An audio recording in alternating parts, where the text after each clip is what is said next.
चलिए आज फिजिक्स में एक नया टॉपिक और डिस्कस करेंगे। इससे पिछले के क्लास में आप लोगों को मैं एक इलेक्ट्रिक डायपोल को एक एक्सटर्नल यूनिफॉर्म इलेक्ट्रिक फील्ड में अगर रखने पर क्या बिहेवियर होता है इसके बारे में आपको समझा दिया था।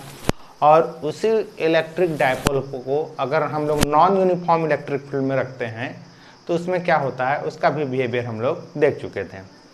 आज का हम लोग टॉपिक ये रहेगा कि अगर एक इलेक्ट्रिक डायपोल है और मैं इसको यूनिफॉर्म इलेक्ट्रिक फील्ड में मैं रखा हूँ तो इस इलेक्ट्रिक डायपोल का परमानेंट इक्विलिब्रियम कंडीशन में जब ये रहता है तब उस परमानेंट इक्विलिब्रियम कंडीशन से अगर हम लोग थोड़ा सा थीटा डिग्री अगर हम लोग रोटेट कर दें, है ना, तो हमको उसमें कुछ वर्क करना पड़ता है कि नहीं, कि क्या है इसके बारे में देखेंगे। डेफिनेटली भाई वो तो इस स्थिति में रहना चाहता है, अब उसको आप डिस्टर्ब करोगे तो आपको वो वर्क करना पड़ेगा।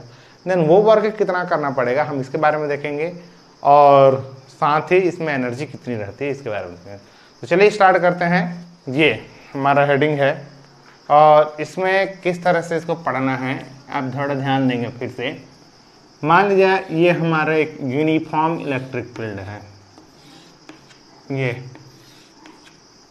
ऐसा समझ आ गया। अब इस यूनिफॉर्म इलेक्ट्रिक फील्ड में मैं क्या रख दिया, डायपोल। ये ए और क्या है, बी है। इसमें माइनस क्यू चार्ज है और ये क्या है, प्लस क्यू चार्ज है। ये इसका सेंटर ओ है और यहाँ से यहाँ का जो डिस्टेंस है वो क्या है, 2L है। क्लियर हो गया। तो इसका जो पी का डायरेक्शन है वो किधर है बोलने से माइनस से प्लस की ओर होता है। तो यहाँ पर एक थीटा बन रहा है एंगल। ये थीटा क्या है बोलने से क्या बोलोगे, the angle between P and क्या है, इलेक्ट्रिक फील्ड की। चलिए, लेकिन अगर ये स्टार्टिंग में है ना, अब इसका फोर्स लगेगा तो ये क्या होगा, अपने परमानेंट इक्विलिब्रियम कंडीशन में रहेगा, है ना। तो यहाँ पर माना नहीं, पहला ऐसा लिख लेते हैं कि ये जो है अपने परमानेंट इक्विलिब्रियम कंडीशन पर है। मैं इसको इस तरह से यहाँ बना दिया रहा हूँ। ये अभी माइनस क्यू है और ये क्या है, प्लस क्यू है। ठीक है, ये अपने परमानेंट इक्विलिब्रियम कंडीशन में है। तो इसको पकड़कर मुझे ये पोजीशन में लेके आना है, यानी इसको पकड़ा। देखिए ध्यान से सुनिए, ये जो है अभी ऐसा स्थिति पर है, इसको पकड़कर मैं ऐसा ले गया। तो इसको पकड़ कर अगर ऐसे रोटेट करूंगा तो मुझे कार्य करना पड़ेगा। तो आप जान रहे हैं वर्क इज इक्वल टू क्या होता है, तो वर्क का फार्मूला क्या होता है, work is equal to force into displacement, ये होता है। हम लोग जनरली यही पढ़े हैं। तो work is equal to force, और फोर्स मैं यहाँ पर एक काम करता हूँ, डिस्प्लेसमेंट में आर का डिवाइड दे देता हूँ और आर का मल्टीप्लाई कर देता हूँ, इस तरह से, ऐसा, है ना। एक ध्यान से समझते रहेंगे, है ना। ये हो गया दूरी है और ये बटा आर, क्लियर है। तो ये क्या हुआ, फोर्स इनटू डिस्टेंस, ये बन जाएगा टॉर्क, हो गया ना। ये फोर्स इनटू डिस्टेंस टॉर्क हो जाएगा। और ये क्या है, वही ये हमारा समझिए ऐसा डी, तो चाप बटे यहाँ से ऐसा त्रिज्या समझ जाइए इसको। तो चाप बटे त्रिज्या क्या होता है, थीटा। मतलब मेरे कहने का मीनिंग ये है कि हम लोग यहाँ पर किसी चीज को हम लोग लीनियर डिस्प्लेसमेंट करके वर्क नहीं कर रहे हैं, यहाँ पर हम लोग रोटेट कर रहे हैं। जहाँ पर टॉर्क काम आता है, बल युग्म बल आघूर्ण पैदा होता है, तो बल आघूर्ण के साथ अगर हम लोग थीटा को मल्टीप्लाई कर देते हैं तो हमको वर्क मिल जाता है। ये आप याद रखेंगे, समझ आया। है ना, ये क्योंकि लीनियर नहीं है ना। ये जो फार्मूला एप्लीकेबल होता है कि अगर ये फोर्स ये है, इस पर अगर एफ फोर्स लगाता हूँ और ये डी ड्यूरी डिस्टेंस डिस्प्लेसमेंट करता हूँ तो उस कंडीशन में ये फार्मूला है। बट उस फार्मूला को हम 11th में पढ़े हैं, बस ज़्यादा डिस्कस नहीं करना है। तो अगर आपको क्या दिया जाए, बल आघूर्ण टॉर्क दिया जाए, टॉर्क में अगर हम लोग एंगल को मल्टीप्लाई कर दें तो ये हो जाएगा। तो सबसे बड़ा प्रॉब्लम यहाँ पर क्या आएगा, देखिए यहाँ पर टॉर्क है ना, ये टॉर्क का फार्मूला हो जाता है PE साइन थीटा, ये होता है। तो हम यहाँ torque PE sine theta into theta जो बोल रहा है, तो मैं आपको एक बात बता रहा हूँ, सुनिए। इस कंडीशन में टॉर्क क्या होता है आप जान रहे हैं। ऐसे सिचुएशन में टॉर्क का वैल्यू क्या होता है, 0। अगर मैं थोड़ा सा थीटा डिग्री रोटेट किया, इतना किया, तो ऐसे कंडीशन में क्या होगा, टॉर्क का कुछ वैल्यू होगा। टॉर्क का कुछ वैल्यू हो गया, मान लिया जाए τ1। अरे कितना डिग्री रोटेट किया, मान लिया जाए θ1, तो τ1 और θ1 हो गया। फिर ऐसा डिग्री थोड़ा और रोटेट करूंगा तो एंगल बदल रहा है, एंगल बदलने के साथ साथ क्या बदलेगा, टॉर्क बदलेगा। तो यहाँ क्या हो जाएगा, τ2 हो जाएगा। अब फिर से आपका एंगल बदल गया है θ2। मतलब ना आप इसको पकड़ोगे और ऐसे घुमाओगे ना तो आपको यूनिफॉर्म टॉर्क नहीं मिलेगा, वेरिएबल टॉर्क मिलेगा, वेरिएबल बल आघूर्ण मिलेगा। तो अगर वेरिएबल मिलेगा तो टाउ इंटू थीटा आप नहीं कर सकते, समझे। तो हमको ऐसे सिचुएशन में हम किसका सहारा लेते हैं, कैलकुलस का सहारा लेते हैं। तो बाकी आप ध्यान देंगे यहाँ पर। तो इसमें कैसे कैसे करना है समझ में आया कि इसकी साम्यावस्था से, है ना, स्थायी साम्यावस्था से थीटा डिग्री घुमाने में किया गया कार्य के लिए गणना करेंगे। और गणना किस तरह से करेंगे, सबसे पहले इसको मैं स्टेटमेंट को लैंग्वेज में लिख देता हूँ। ओके, चलिए। थीटा कोण बनाते हुए रखा जाए तो torque is tau is equal to PE sine theta. ये क्लियर हो गया। तो इधर देखिए यहां पर हम क्या लिखे हैं, जब किसी इलेक्ट्रिक डायपोल को यूनिफॉर्म इलेक्ट्रिक फील्ड में रखा जाता है तो इलेक्ट्रिक डायपोल इलेक्ट्रिक फील्ड के पैरेलल हो जाता है। दैट्स राइट, अगर रखें तो पैरेलल हो जाता है। तो इस पोजीशन को हम लोग क्या बोलते हैं, स्थायी संतुलन कहते हैं।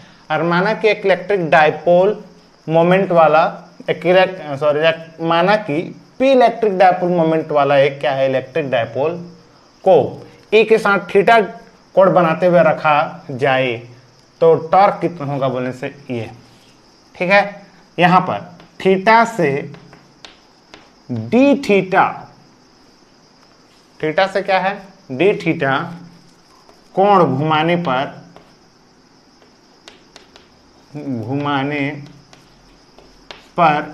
किया गया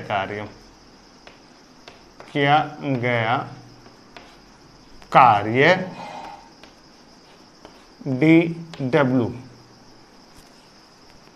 इज क्या हो जाएगा, तो dw is what, torque into D theta. ये समझ आ गया ना, मैं यहां जैसे बताया था हमको। देखिए आप बोलोगे सर टॉर्क तो वेरिएबल है, लेकिन मैं आपको एक बात बता दूं कि अगर ये ऐसा पोजीशन में है, ये डायपोल है और यहाँ थीटा बना रहा है, ठीक, तो डी थीटा इतना छोटा एंगल होता है कि यहाँ जो टॉर्क होगा लगभग वहां पर भी वही टॉर्क होगा, इसलिए टॉर्क के साथ डी थीटा कर लेंगे। ओके,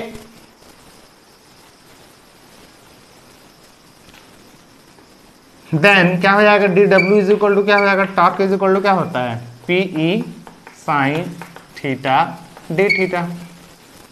नेक्स्ट अब क्या करेंगे, हम एक काम करते हैं कि थोड़ा सा बड़ा एंगल घुमाने का काम करते हैं। क्लियर हो गया ना, यानी थीटा से हम थोड़ा सा घुमाए तो इतना काम करना पड़ा। अगर मैं θ1 से θ2 घुमाऊं, जैसे इस थीटा से मैं इतना दूर घुमा दूं ऐसे करके, ये पहले की स्थिति क्या है, इस थीटा को मान लीजिए थीटा 1 मान लीजिए, और अभी इस स्थिति को क्या मान लीजिए थीटा 2। क्लियर हो गया। तो थीटा 1 से जो हम लोग पहले थीटा मान रहे थे ना, उसको थीटा 1 मान लिए। थीटा 1 था पहले, और थीटा 1 से फिर यहाँ थीटा 2 घुमा दिया, तो कार्य कितना करना पड़ेगा। तो लिख लेते हैं लैंग्वेज में इसको।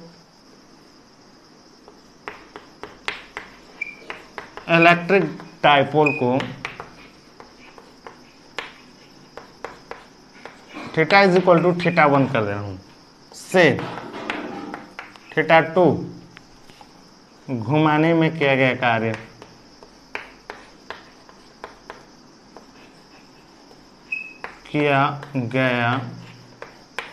कार्य तो यहां पर हमको इंटीग्रेट करना पड़ेगा। तो इंटीग्रेट है ना, थीटा 1 टू क्या है थीटा 2, और यहाँ डी वर्क हो जाएगा, is equal to what is this, theta 1 से क्या है थीटा 2, और यहाँ पर क्या हो जाएगा P E sine theta D theta हो जाएगा। ये समझ आया। तो थीटा 1 से थीटा 2 तक घुमाने में टोटल वर्क करना पड़ा W। चलिए मैं W लिख दे रहा हूँ, टोटल वर्क W करना पड़ा। क्लियर हो गया। तो यहाँ पर P electric dipole moment that is constant, that's why exit is also constant this, but sin theta is variable because of theta is variable, okay, that's why theta 1 theta 2, और यहाँ क्या हो जाएगा sin theta d theta, okay। आगे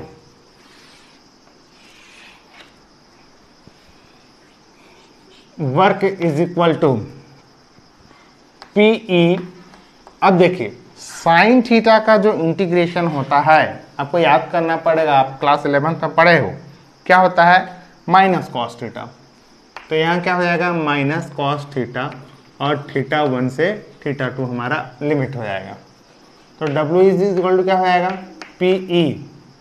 अब एक बार क्या रखते हैं upper limit cos theta 2, formula का माइनस, फिर माइनस कॉस थीटा 1। तो W इज इक्वल टू क्या हो जाएगा पीई, और यहाँ क्या हो जाएगा माइनस कॉस थीटा 2, और ये माइनस माइनस क्या हो जाएगा प्लस कॉस थीटा 1। तो W इज इक्वल टू क्या हो जाएगा पीई। चलिए उसको मैं इधर ले आता हूँ, cos theta 1 minus cos theta 2। Clear है। This is the formula of work done if we rotate theta 1 to theta 2, है ना। ये फार्मूला हो गया हमारा, अगर थीटा 1 से थीटा 2 तक रोटेट करेंगे तो हमको कितना वर्क करना पड़ेगा उसके लिए हो गया। क्लियर हो गया ये। हाँ, नेक्स्ट इसी में अगर आप ये देखते हैं कि अगर साम्यावस्था से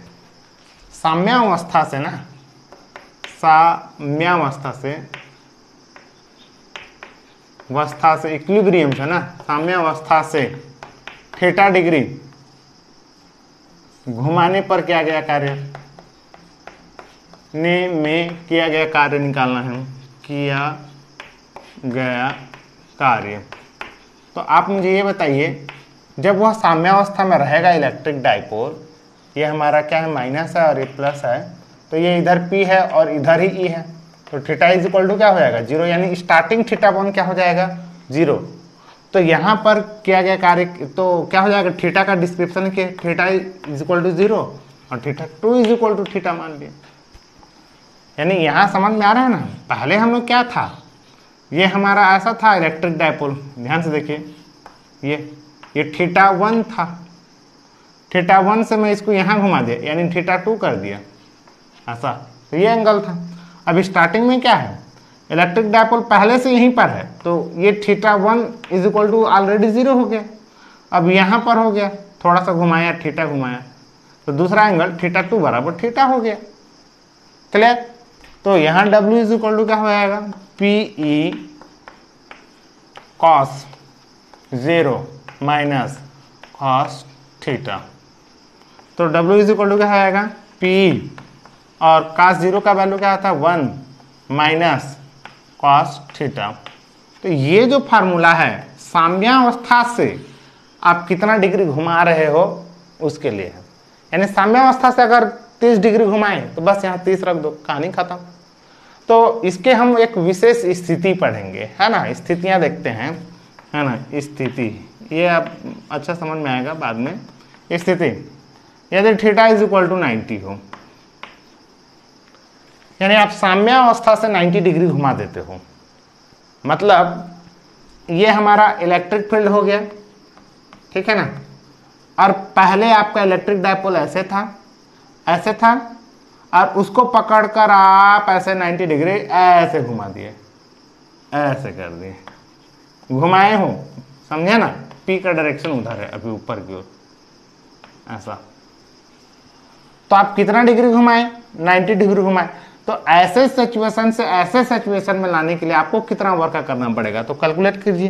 तो वर्क इज इक्वल टू क्या हो जाएगा, पीई हो गया और 1 माइनस कॉस क्या हो जाएगा 90, और कॉस 90 का वैल्यू क्या होता है, स्वाहा 0, कहने का मतलब पीई। ये समझ आ गया ना, मतलब आप अगर साम्यावस्था से 90 डिग्री अगर घुमाओगे तो आपको P इंटू ई वर्क करना पड़ेगा, और अगर P अगर उसका माना जाए 4 है और E माना जाए 10 है ना, तो 4 इंटू 10 कितना हो जाएगा 40, यानी 40 जूल वर्क करना पड़ेगा ऐसे घुमाने में। अब थोड़ा कुछ टैलेंट लगाइए, अगर 180 डिग्री घुमाना है तो कैसे करना पड़ेगा, यहाँ सेकंड पोजीशन को यहाँ लिख देते हैं, इफ स्थिति 2 पोजीशन नंबर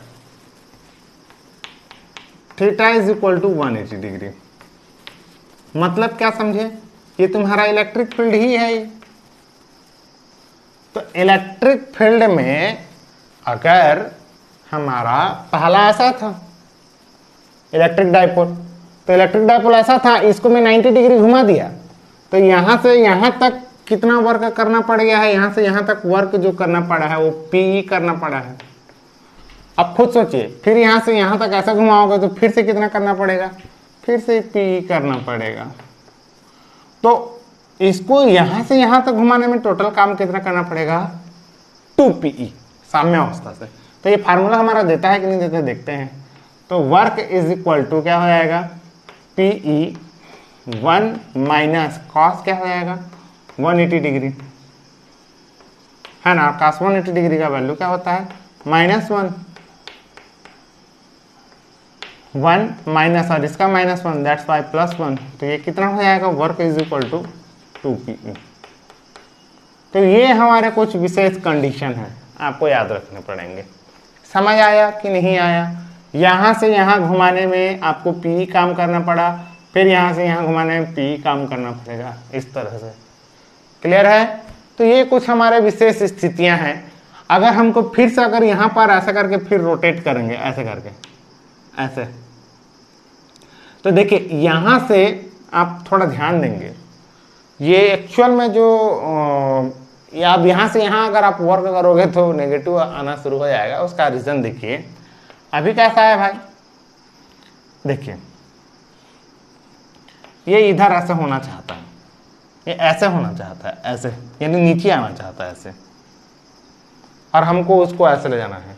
तो मैं फोर्स किधर लगाऊंगा, ऐसे लगाऊंगा ना, ऐसे, तो मेरे द्वारा जो फोर्स है ऐसे लगेगा और इधर डिस्प्लेस होगा। तो मैं जिधर फोर्स लगा रहा हूं, this is the external force, external force, और डिस्प्लेसमेंट भी इधर ही हो रहा है, then work done is positive, क्योंकि जिधर फोर्स लगता है उधर ही डिस्प्लेसमेंट हो जाए तो मजा आता है, यानी वर्क पॉजिटिव होता है। चलिए अब यहां पर आपका क्या हो गया, ये प्लस हो गया और ये क्या हो गया, माइनस हो गया, क्योंकि ये पहले इधर माइनस था ना, सुनिए ये प्लस यहां था, माइनस यहां था, इसको पकड़े ऐसे किए तो प्लस ये हो गया, माइनस ये हो गया, फिर इसको पकड़ के ऐसे किए, देखिए प्लस इधर है, माइनस इधर है। अब इसको पकड़कर ऐसे करना चाहते हैं, यानी अब ये प्लस बन जाएगा और ये क्या हो जाएगा माइनस, तो माइनस पर फोर्स इधर लगेगा और प्लस पर उधर लगेगा। तो आप जब इसको ना ऐसे जब रोटेट कर रहे थे ना, तो आपको कार्य करने की जरूरत नहीं है, वो क्या करेगा, ऐसा थोड़ा सा टिल्ड किए ना तो धड़ से ऐसा खींच लेगा, क्योंकि ये अस्थायी कंडीशन में है। तो वो धड़ से ना खींचे बोल के क्या करोगे आप, जो है ये तो इलेक्ट्रिक फील्ड खींच रहा है ना, तो आप क्या करोगे पीछे की ओर अपना एक एक्सटर्नल फोर्स लगाओगे, EXT पीछे की ओर फोर्स लगाओगे और डिस्प्लेस को आप लोग धीरे धीरे इधर करोगे। तो जैसे ही हम लोग यहाँ से नीचे ऐसे जाते हैं तो हमारा फोर्स जो है ऐसे इसके साथ नहीं लगता है, इसके अपोजिट में लगता है और ये डिस्प्लेस इधर होता है। तो यहाँ पर वर्क जो है नेगेटिव होना स्टार्ट हो जाता है। तो अगर एक लाइन में अगर मैं बोलूँ तो इधर ध्यान दीजिए, प्लस P, ये P काम करना पड़ेगा, यहाँ पर P काम करना पड़ेगा, बट यहाँ से यहाँ माइनस PE, फिर यहाँ से यहाँ PE। ओके, तो कंप्लीट एक साइकिल में आपको 0 वर्क करना पड़ा। ये इसका एक वो है। अगर हम लोग यहाँ से यहाँ अगर कैलकुलेट करें तो इधर देखिए ना, मैं बता दे रहा हूँ क्या हो जाएगा। Work is equal to formula हमारा क्या है भाई, PE और 1 माइनस कॉस 270, क्योंकि यहाँ से यहाँ एक 270 हो जाएगा है ना, और PE 1 माइनस कास 270 को मैं क्या लिख सकता हूँ यार, 180 प्लस 90 लिख सकता हूँ है ना। तो PE 180 प्लस 90, 180 प्लस 90 किस में होता है, 180 प्लस 90 थर्ड क्वाड्रेंट में, और थर्ड क्वाड्रेंट में कास क्या होता है, नेगेटिव होता है, that's why this is positive. और फिर यहाँ क्या हो जाएगा, कास क्या हो गया 90, और कास 90 का वैल्यू खत्म, तो यहाँ क्या हुआ PE। तो उसका मैं कारण बता रहा हूँ सुनिए, यानी यहां से यहां तक आप वर्क किए ना तो PE आंसर आया। देखिए यहां से काउंटिंग किया, यहां से PE आया, मैं इसको यहां लिख रहा हूं ये। तो देखिए ना ध्यान से, आप यहां से यहां एक क्वाड्रेंट में PE किए, फिर PE किए, तो PE कितना हुआ 2PE हो गया। तो भाई अगर यहां से भी अगर पॉजिटिव वर्क करना रहता तो ये भी प्लस PE होता, तो 3PE होता ना यहाँ से यहाँ का, लेकिन यह क्या हो गया है PE, तो इसमें नेगेटिव वर्क हुआ। अब मैं बता दिया कैसे हुआ, तो 2PE में माइनस PE को अगर सब्ट्रैक्ट करेंगे तो PE आएगा। देखिए PE दे दिया। ओके हाँ, ये हो गया हमारा कि अगर एक इलेक्ट्रिक डाइपोल को हम लोग यूनिफॉर्म इलेक्ट्रिक फील्ड में अगर हम लोग रखें तो उसमें वर्क किस तरह से होता है वो अपनी स्थितियों के अनुसार डिपेंड करता है, समझे ना। तो इलेक्ट्रिक डाइपोल में 2 साइकिल में, मतलब हाफ साइकिल में प्लस और नीचे के हाफ साइकिल में नेगेटिव काम करना पड़ता है ना। तो इसको आप लोग ध्यान देंगे और समझेंगे किस तरह से है, क्लियर। अब ना हमारे मन में क्वेश्चन ये होता है कि भाई उस इलेक्ट्रिक डाइपोल के पास क्या पहले से कुछ एनर्जी होता है। आपको मैं ये समझाऊंगा कि वह स्थायी साम्यावस्था में वह रहना क्यों पसंद करता है, अस्थायी साम्यावस्था में रहना पसंद क्यों नहीं करता है, इसका हम लोग कारण देखेंगे अभी। तो आपको इससे पहले ये भी पता होना चाहिए कि कोई भी चीज़ लोवेस्ट एनर्जी लेवल में रहना चाहता है, समझ आया। तो देखते हैं आगे। चलिए हमारा अभी का हेडिंग हो गया क्या है, यूनिफॉर्म इलेक्ट्रिक फील्ड में इलेक्ट्रिक डाइपोल की पोटेंशियल एनर्जी, ये कितना होता है और कैसे होता है। देखिए इसको हम लोग जनरली हम लोग अगर व्यवहारिकता से भी समझेंगे तो भी बन जाएगा, लेकिन पहले इसको व्यवहारिकता से ही समझना पड़ेगा, देन हम लोग इसका मैथमेटिक्स एक अपनाएंगे। ओके, तो यहाँ ध्यान दीजिए कि ये एक इलेक्ट्रिक फील्ड है, ये क्या है इलेक्ट्रिक फील्ड। मैं एक लाइन बनाया हूँ इलेक्ट्रिक फील्ड, ठीक है। और इस इलेक्ट्रिक फील्ड का जो इंटेंसिटी जो मैग्नीट्यूड है वो क्या है E है। तो यहाँ पर इलेक्ट्रिक डाइपोल, जैसे यहाँ प्लस Q है और ये क्या है माइनस Q है। इस इलेक्ट्रिक डाइपोल को देखिए एक समान विद्युत क्षेत्र में इलेक्ट्रिक डाइपोल को रखूंगा तो इसमें पोटेंशियल एनर्जी होता है कि नहीं होता है ये चेक करना है, क्लियर हो गया। तो अच्छा पोटेंशियल एनर्जी कहाँ से आता है, उसके पास एनर्जी कहाँ से आता है, हम उसमें वर्क करते हैं, देन उसके पास एनर्जी आता है। आप 11th क्लास में आप पढ़ोगे वर्क एनर्जी थ्योरम करके, समझ आया। तो यहाँ पर माना कि ये इलेक्ट्रिक फील्ड का जो कवरेज एरिया है ये यहाँ तक है, समझा ना। इसके बाद इधर इलेक्ट्रिक फील्ड क्या है, 0। अच्छा, E is equal to formula क्या होता है, 1/4 pi epsilon not N Q divided by R square, समझ आया।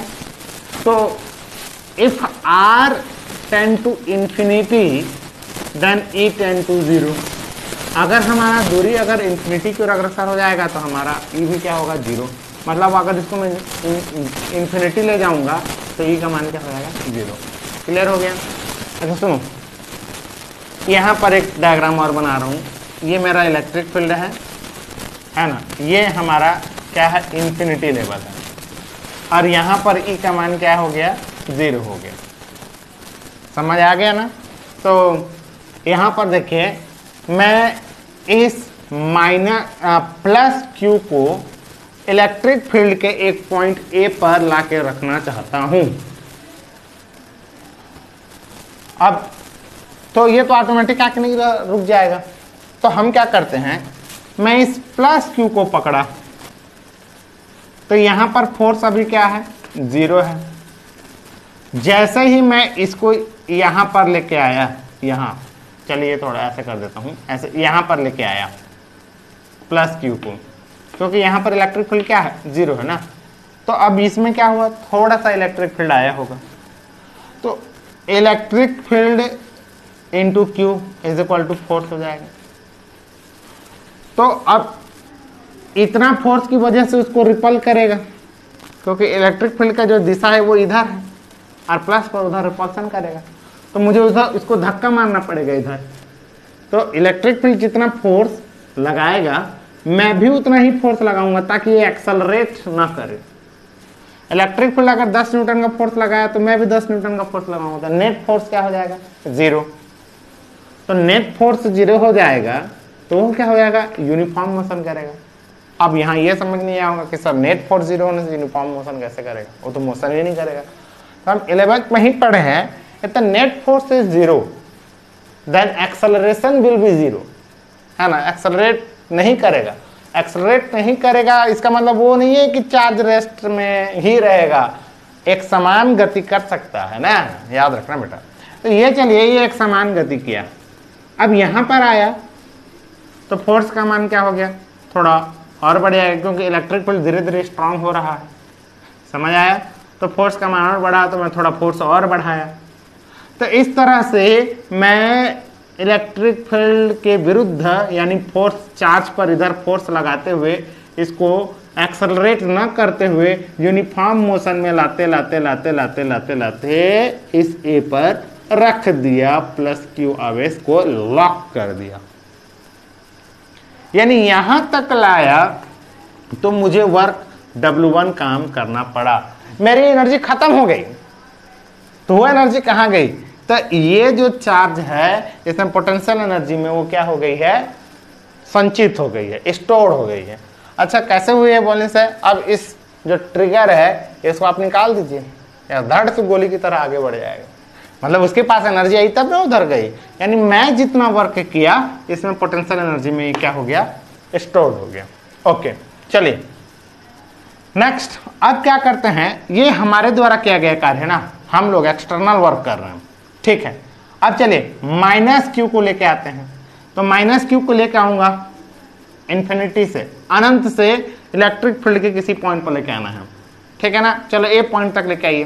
तो भाई इलेक्ट्रिक फील्ड अगर ये माइनस है तो इस पर तो फोर्स क्या लगेगा, ये तो खींचेगा भाई, खींचेगा इसको ना, क्योंकि ये जान रहे हो ना माइनस पर इलेक्ट्रिक फील्ड का अपोजिट दिशा में बल लगता है।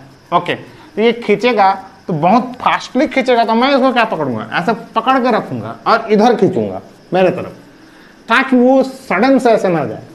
तो मैं पकड़ के इधर खींच रहा हूं लेकिन जाना हमको इधर है, दैट मीन्स हमारा एक्सटर्नल फोर्स उधर लगेगा, EXT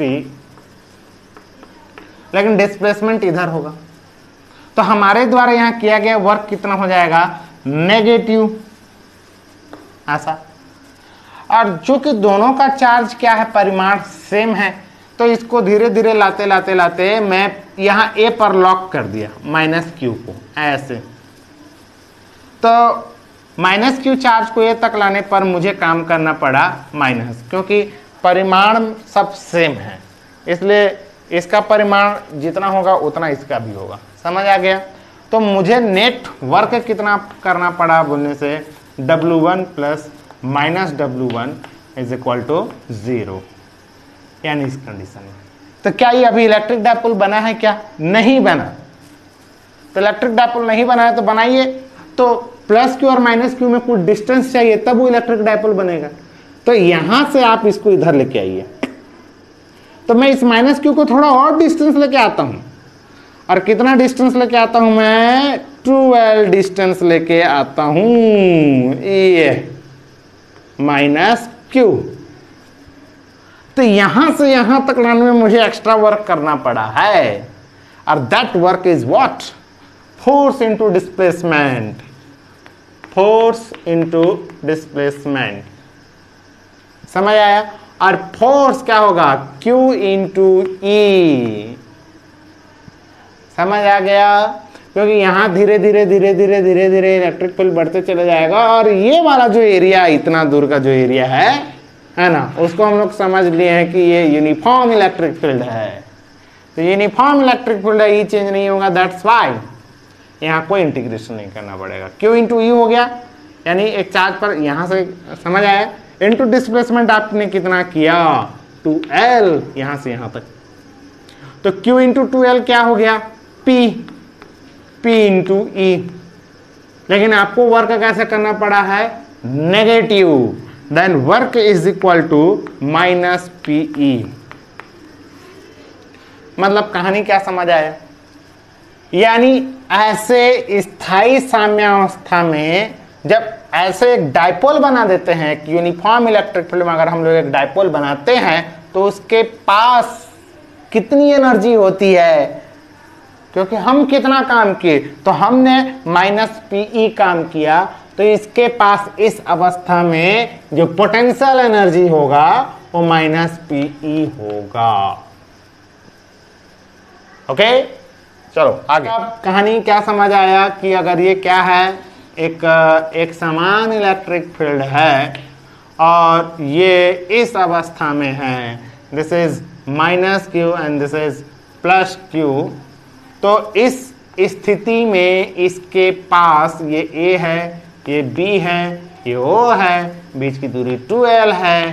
तो इस स्थिति में इसके पास क्या होगा, माइनस PE पोटेंशियल एनर्जी होगा। और कैसे होगा मैं बता दिया है ना। तो इसको अगर हम लोग एक टैबुलेट करें, टैबुलेट देखिए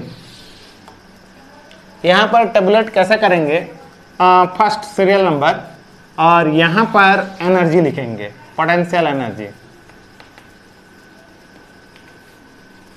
एनर्जी है ना, और यहां पर वर्क, और यहां टोटल पोटेंशियल एनर्जी लिख दीजिए, ठीक है ना। तो मैं स्थिति लिखना पड़ेगा यार मुझे, यहां पर पोजीशन लिख दिए, पोजीशन यानी स्थिति फर्स्ट। तो यहां पर मैं क्या कर रहा हूं, देखिए ये थीटा इज इक्वल टू 0 कर दे रहा हूं। थीटा इज इक्वल टू 0 का मतलब क्या है, इलेक्ट्रिक फील्ड का डायरेक्शन भी इधर है और P का डायरेक्शन भी इधर है, यानी ये स्थायी संतुलन में है। तो स्थायी संतुलन में हमारे द्वारा किया गया कार्य क्या होता है, माइनस PE। तो टोटल पोटेंशियल एनर्जी क्या होगा, जितना काम किए हैं उतना होगा इस कंडीशन में। ये समझ आ जाना चाहिए आप लोगों को। क्लियर है, पोजीशन फर्स्ट। सेकेंड, चलिए तो अब इसको पकड़कर ऐसे खड़ा कर दीजिए 90 डिग्री। समझ आ रहा है, इलेक्ट्रिक फील्ड ऐसा है, इसको पकड़ा ऐसा, तो ये क्या हो गया, इसको पकड़ के ऐसे, इसको पकड़ के ऐसे, तो ये हो गया प्लस, ये हो गया माइनस, ये हो गया P की दिशा, ये हो गया E की दिशा। तो भाई मैं अभी तुरंत पढ़ाया हूं कि यहां से यहां तक आप कितना काम करते हो, तो प्लस PE काम करते हो आप। समझ आया? Position theta is equal to क्या है 90, that means this is E and this is P। Clear? तो यहां से यहां तक वर्क कितना करना पड़ेगा, तो बताइए। वर्क आपको PE वर्क करना पड़ेगा, इसको इस पोजीशन में ऐसे घुमाने के लिए PE वर्क करना पड़ेगा। समझ आया?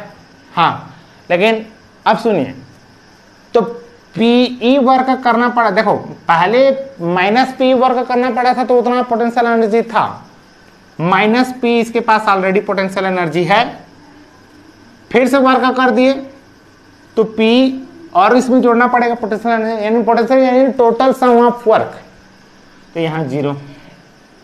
ये समझ नहीं आया? इस कंडीशन में माइनस PE था, इसको रोटेट कर दिया तो प्लस P और आ गया, तो माइनस PE और plus PE total will be 0। Third number, theta is equal to 180, that means E is this and P is this। वर्क कितना करना पड़ेगा? थीटा से यहां पर कितना वर्क करना पड़ेगा, यहां 2PE करना पड़ेगा। समझ आया? या फिर अगर ऐसा नहीं करना चाहते हो, स्टेप बाय स्टेप करना चाहते हो, तो यहां से फिर से PE करना पड़ेगा, तो मुझे फिर से PE करना पड़ा। अब इसके पास एनर्जी कितनी है पहले, तो ये क्या है, मतलब ये वाला जो एनर्जी है वो दोनों वर्क का सम हो गया। अब इसको भी सम कर दूंगा तो टोटल पोटेंशियल एनर्जी निकल जाएगा। तो दोनों वर्क का सम कितना आया था, 0 प्लस दिस। समझे? यानी यहां पर वर्क और पिछले के वर्क का एनर्जी, इन दोनों को जोड़ दूंगा तो ये मिलेगा, इन दोनों को जोड़ दूंगा तो यहां मिलेगा, तो 0 प्लस P इन दिस हो गया। यानी इस सिचुएशन में ऐसा, अगर ये क्या है माइनस है और ये क्या है प्लस है, यानी P इधर है और E इधर है, यानी ये कौन से, इस स्थिति में इसके पास टोटल पोटेंशियल एनर्जी होगा वो PE होगा, और ये कौन सा स्थिति है, अस्थाई, अस्थाई संतुलन हो गया। और बस यार, ज़्यादा और कुछ करने की ज़रूरत नहीं है। तो ये बात समझिए, जब ऐसा था E इधर था और P भी उधर ही था, तो इस समय इसकी जो पोटेंशियल एनर्जी थी वो माइनस PE था। समझ आया ना?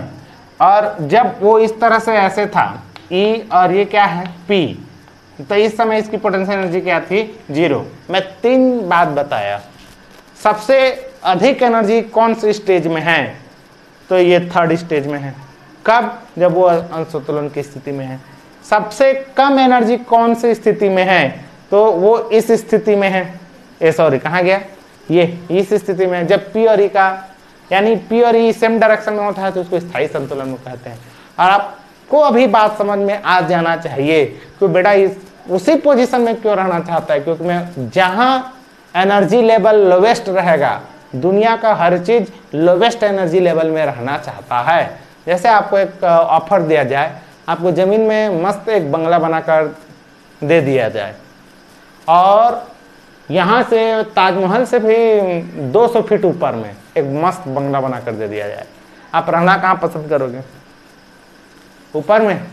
नहीं, नीचे में। अरे ऊपर में तो MGH एनर्जी लेवल हाई है भाई, वहाँ रहो ना। नहीं रहोगे भाई, वहाँ बिल्कुल नहीं रहोगे। मतलब ये ताजमहल और धरती वाली कहानी नहीं है। जो लोवेस्ट एनर्जी लेवल रहता है ना, उसको तोड़ने के लिए हमको प्लस ज़्यादा एनर्जी देना पड़ता है ना। और कोई चीज़ अगर एक बार जुड़ जाता है तो टूटना नहीं चाहता, ये है उसके पीछे में कारण। ठीक है, तो सबसे पीछे में क्या है, सब इसके पीछे में जो कारण ये है कि ये लोएस्ट एनर्जी लेवल में रहना चाहता है। और लोवेस्ट एनर्जी लेवल किस में होता है, जब P और E का डायरेक्शन सेम होता है।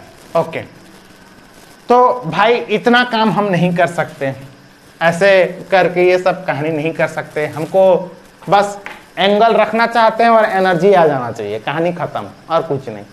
जैसे यहाँ थीटा के बीच में क्या था, 0 था तो पी एनर्जी आ गया, 90 था तो 0 था, 180 था तो फिर से पी आ गया। तो हम ऐसे एंगल रखना चाहते हैं और एनर्जी का वैल्यू लाना चाहते हैं, तो इसके लिए एक फार्मूला डिराइव करना पड़ेगा। तो हम एक काम ऐसा करते हैं, हम वो पोजीशन को चूज करते हैं कि जहां एनर्जी ही 0 हो, उसको हम स्टैंडर्ड मान लेते हैं। यानी आपको अगर एनर्जी का अंदाजा लगाना है तो भाई आप अनंत से उसको लाके आप वर्क नहीं कर सकते। हम इसी इलेक्ट्रिक फील्ड में एनर्जी का हम अंदाजा लगा सकते हैं। तो हम एक ऐसा पोजीशन ढूंढते हैं जहां पर उसका एनर्जी लेवल क्या है, 0। तो energy level theta is equal to जब 90 होता है तब 0 होता है, ये देखिए। तो यहां पर इस पोजीशन में इसका एनर्जी 0 है। अब इसको पकड़ो और इसको ऐसे घुमा के दे लो, है ना, अपने उसके साम्यावस्था में घुमा के ले आइए, आप कितना वर्क किए पता चल जाएगा। समझ में आ रहा है ना, उतना ही क्या होगा, यूनिफॉर्म इलेक्ट्रिक फील्ड में रखने पर उसके पास एनर्जी होता है। इसके लिए हम एक फार्मूला डिराइव कर लेंगे, यानी इसको हम लोग मानक स्थिति मानेंगे जहां पर एनर्जी लेवल 0 होता है। दूसरी बात, जो स्थितिज ऊर्जा होता है वो स्थिति पर डिपेंड करता है। यहां पर इसकी स्थितिज ऊर्जा क्या थी, 0 थी, ऐसे टिल्ड हो गया 90 डिग्री, स्थितिज ऊर्जा क्या थी, पी थी। तो स्थिति ऊर्जा जो है स्थितियों पर डिपेंड करता है, इसलिए इसका हम लोग एक डेफिनेशन लिखते हैं, देखते रहिए कैसा होगा।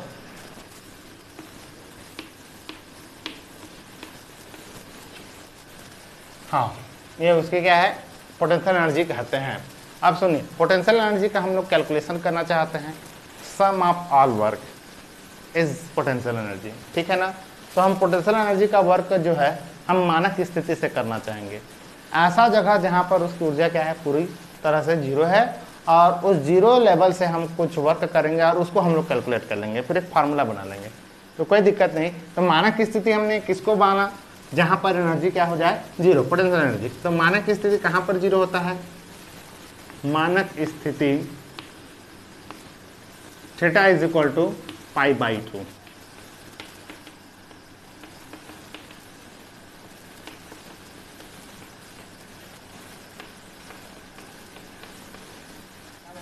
यदि P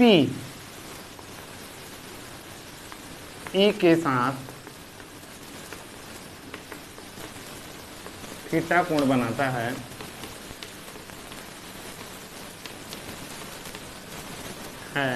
तो यदि पी ई के साथ थीटा कोण बनाता है तो बल युग्म आघूर्ण, आघूर्ण क्या हो जाएगा, प्रत्यानयन आघूर्ण बोलते हैं इसको, जान रहे हैं।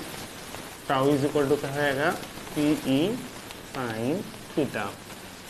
चलिए, तो वही पुराना कहानी कर लीजिए कि हमको फाइनली क्या है, वर्क ही कैलकुलेट करना है। तो θ1 से क्या है, θ2 घुमाने पर क्या गया कार्य, पर किया गया कार्य। तो एक काम कीजिए, हाँ, dw दिस इंटीग्रेशन θ1 से θ2 और इज इक्वल टू, मैं इसको बता चुका हूँ, सेम प्रोसेस है इसलिए, है ना, टाउ डी थीटा और यहाँ θ1 से θ2 सेम प्रोसेस है, इसलिए ऐसा कर दे रहा हूँ। तो यहाँ टोटल वर्क हो जाएगा, समझ आया। और एक मिनट साफ लिख आ रहा हूँ,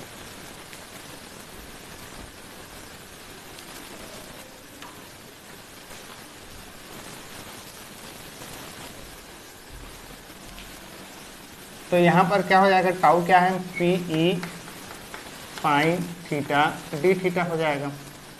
तो W इज इक्वल टू क्या हो जाएगा, P बाहर हो जाएगा, यहाँ θ1 से θ2 हो जाएगा, क्लियर है ना। तो साइन थीटा क्या होता है, माइनस कॉस थीटा होता है, कुछ नहीं है, सेम टू सेम वही करना है। तो W इज इक्वल टू क्या आया, मैं डायरेक्ट लिख दे रहा हूँ, पी ई क्या हो जाएगा, cos θ1 माइनस cos θ2। सेम कहानी है, उसका पूरा कॉपी पेस्ट यहाँ ले आइए, आगे काम यहाँ करना है। तो इसको हमको इंटीग्रेट कहाँ से कहाँ करना था, एनर्जी निकालना है तो मानक स्थिति से साम्यावस्था।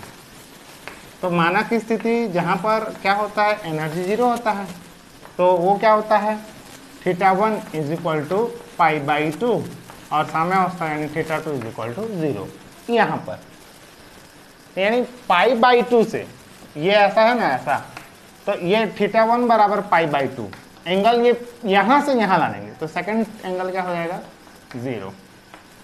तो क्या ये वाला बंदा ऐसा आ जाएगा तो एंगल 0 नहीं हो जाएगा यार।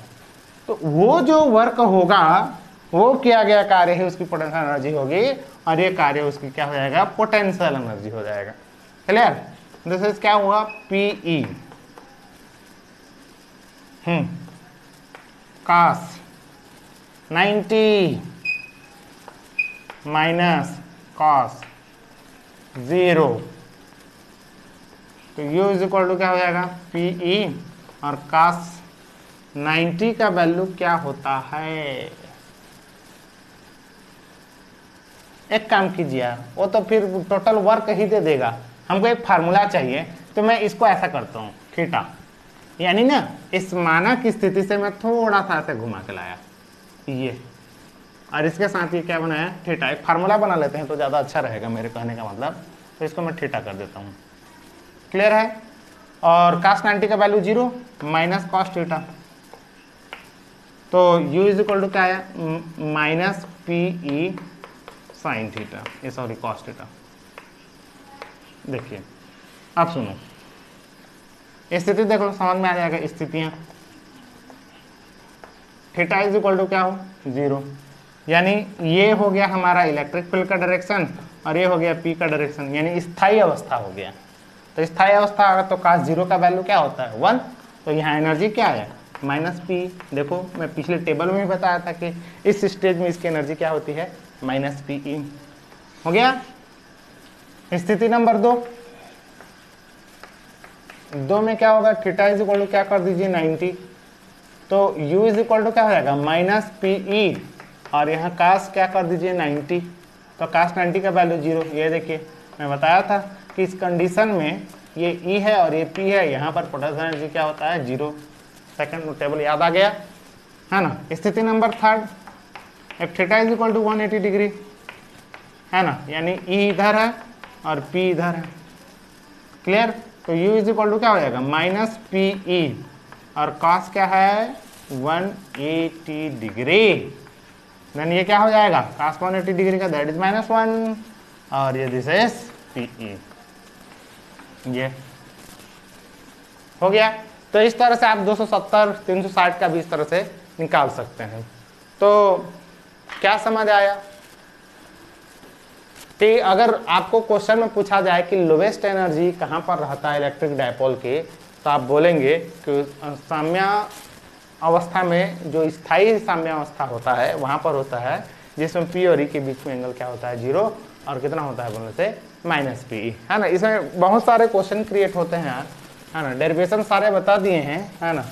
अगर आपको ये E है और ये क्या है P है, तो एक इलेक्ट्रिक डायपोल को उसके साम्य अवस्था से अगर 180 डिग्री घुमाया जाए तो कुल कार्य कितना करना पड़ेगा, कुल कार्य कितना करना पड़ेगा, यानी 2PE कार्य करना पड़ेगा, तथा उस समय उसकी ऊर्जा कितनी होगी बोलने से PE ऊर्जा होगा, है ना। तो ये सब चीज़ ना आपको ध्यान देना है, याद रखना है, समझना है ना। मैं इसका एक सभी का ये चैप्टर ख़त्म होने के बाद सभी का एक फार्मूला बनाऊंगा, लास्ट वीडियो के डिस्क्रिप्शन में मैं डाल दूंगा, वहाँ पर आप उसको जाके डाउनलोड कर सकते हैं। और नहीं तो डिस्क्रिप्शन में डाउनलोड करने के बजाय आप खुद घर में सोच समझ कर अगर बनाएंगे तो वो ज़्यादा बेटर रहेगा। बाकी मैं तो सुविधा दे ही दूंगा, है ना, उसमें कोई दिक्कत नहीं है। ठीक है, तो आज के लिए इतना ही करते हैं।